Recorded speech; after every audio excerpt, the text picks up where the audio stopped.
Flying squad team CM ಬಂದಿಳಿದ ಹೆಲಿಕಾಪ್ಟರ್ನ ತಪಾಸಣೆಯನ್ನ ನಡೆಸಿದ್ದಾರೆ. 20 ನಿಮಿಷಗಳ ಕಾಲ ಸಿಎಂ ಹೆಲಿಕಾಪ್ಟರ್ ತಪಾಸಣೆ ನಡೆಯಿತು. ದೃಶ್ಯದಲ್ಲೂ ಕೂಡ ನೀವು ಗಮನಿಸ್ತಾ ಇದ್ರಿ ಯಾವ ರೀತಿ ಹೆಲಿಕಾಪ್ಟರ್ನ ಮೂಲೆ ಮೂಲೆಯಲ್ಲೂ ಕೂಡ ತಪಾಸಣೆಯನ್ನ ನಡೆಸ್ತಾ ಇದ್ದಾರೆ ಅಧಿಕಾರಿಗಳು ಅಂತ. ಸೊರಬ ತಾಲೂಕು ಆನವಟ್ಟಿಯ ಹೆಲಿಪ್ಯಾಡ್ನಲ್ಲಿ ತಪಾಸಣೆಯನ್ನ ನಡೆಸಿದ್ರು ಅಧಿಕಾರಿಗಳು.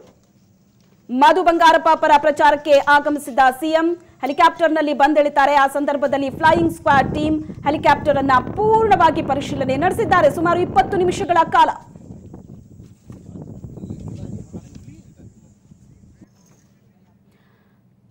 ಈ ಕುರಿತಂತೆ ಹೆಚ್ಚಿನ ಡೀಟೇಲ್ಸ್ ಅನ್ನ ಕೊಡ್ತಾರೆ ನಮ್ಮ ಪ್ರತಿನಿಧಿ ರಾಜೇಶ್ ಕಾಮತ್ ನೇರ ಸಂಪರ್ಕದಲ್ಲಿದ್ದಾರೆ. ರಾಜೇಶ್, ಸಿಎಂ ಬಂದಿಳಿದಂತಹ ಹೆಲಿಕಾಪ್ಟರ್ ಅನ್ನ ಸುಮಾರು 20 ನಿಮಿಷಗಳ ಕಾಲ ತಪಾಸಣೆಯನ್ನ ನಡೆಸ್ತಾರೆ ಅಧಿಕಾರಿಗಳು. ಎಷ್ಟೊತ್ತಿಗೆ ಸಿಎಂ ಬಂದಿಳಿದಿದ್ರು ಶಿವಮೊಗ್ಗಗೆ? ಏನು ಅವರು ಮಧ್ಯಾಹ್ನ ಏನಂದ್ರೆ ಬೆಳಗ್ಗೆ 11 ಗಂಟೆಗೆ ಇಲ್ಲಿ ಕಾರ್ಯಕ್ರಮ ನಿಗದಿಯಾಗಿತ್ತು. ಆ ಸಂದರ್ಭದಲ್ಲಿ ಬರಬೇಕಾಗಿತ್ತು. ಆದ್ರೆ ಅವರು ಬಂದಿದ್ದು ಸಿಎಂ ಬಂದಿದ್ದು 12:50 ಆಗಿತ್ತು.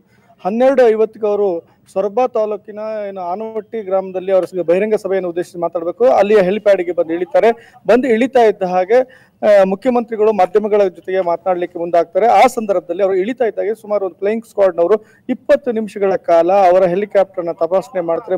ಮೂಲೆಯನ್ನು ಶೋಧಿಸುತ್ತಾರೆ. ಏನಿರಬಹುದು ಅಥವಾ ಏನಾದ್ರು ಹಣ ತಂದಿದ್ದಾರಾ ಈ ರೀತಿ ಎಲ್ಲವನ್ನು ಕೂಡ ಪರಿಶೀಲನೆ ಮಾಡಿದ್ರು. ಅವ್ರಿಗೆ ಯಾವುದೇ ರೀತಿಯಿಂದ ಪರಿಶೀಲನೆಯಲ್ಲಿ ಈ ಸಂದರ್ಭದಲ್ಲಿ ಏನು ಸಿಗ್ಲಿಲ್ಲ ಅಂತ ಹೇಳಿ ಕಂಡು ಬಂದಿದೆ. ಜೊತೆಯಲ್ಲಿ ಸಿಎಂ ಅವರ ಭಾಷಣ ಅಂದ್ರೆ ಮಾಧ್ಯಮ ಗೋಷ್ಠಿ ಮುಗಿಸಿ ವೇದಿಕೆಯ ಸಮಾರಂಭದ ಕಡೆ ತೆರಳುವವರೆಗೂ ಕೂಡ ಅವರ ಶೋಧನೆ ಮುಂದುವರೆದಿತ್ತು ಅಂತಾನೆ ಹೇಳಬಹುದು. ಸುಮಾರು ಒಂದು 20ಕ್ಕೂ ಹೆಚ್ಚು ನಿಮಿಷಗಳ ಕಾಲ ಅವರು ಶೋಧನೆ ಮಾಡಿದ್ರು.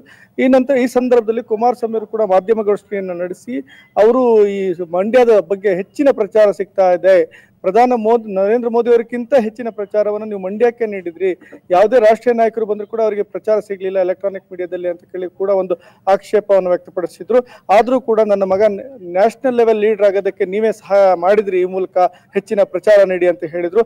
ಹಾಗೆ ಸ್ವಾಭಿಮಾನದ ಏನು ಸೆರಗನ್ನು ಒಡ್ಡಿ ಅವರು ಸುಮಲತಾ ಮತವನ್ನು ಕೇಳ್ತಿದ್ದಾರೆ ಮಂಡ್ಯದ ಸ್ವಾಭಿಮಾನದ ಹೆಸರಿನಲ್ಲಿ, ಅದಕ್ಕೂ ಕೂಡ ಪ್ರತಿಕ್ರಿಯೆ ಕೊಟ್ಟು ಸ್ವಾಭಿಮಾನ ಅಂದ್ರೆ ಅವ್ರಿಗೆ ಏನ್ ಗೊತ್ತು ಅಂತ ಕೂಡ ಮಾತನಾಡಿದ್ರು. ಹಾಗೆ ಅಭಿಷೇಕ್ ಏನು ಅಂಬರೀಷ್ ಪುತ್ರ ಮಂಡ್ಯಕ್ಕೆ ಅಂಬರೀಷ್ ಅವರ ಶವವನ್ನು ಅಥವಾ ಪಾರ್ಥಿವ ಶವವನ್ನು ತರಲಿಕ್ಕೆ ನಾನೇ ಹೇಳಿದ್ದೆ ಅನ್ನೋ ಮಾತನ್ನು ಹೇಳಿದ್ರು. ಈ ಹುಡುಗರ ಪ್ರಶ್ನೆಗಳಿಗೆ ಉತ್ತರ ಎಲ್ಲ ಕೊಡಬೇಕಾಗಿಲ್ಲ, ಈ ರೀತಿ ಅವ್ರು ಹೇಳ್ತಾರೆ ಅದಕ್ಕೆಲ್ಲ ಹೆಚ್ಚಿನ ಮಹತ್ವ ಕೊಡಬೇಕಾಗಿಲ್ಲ ಅಂತ ಹೇಳಿದ್ರು.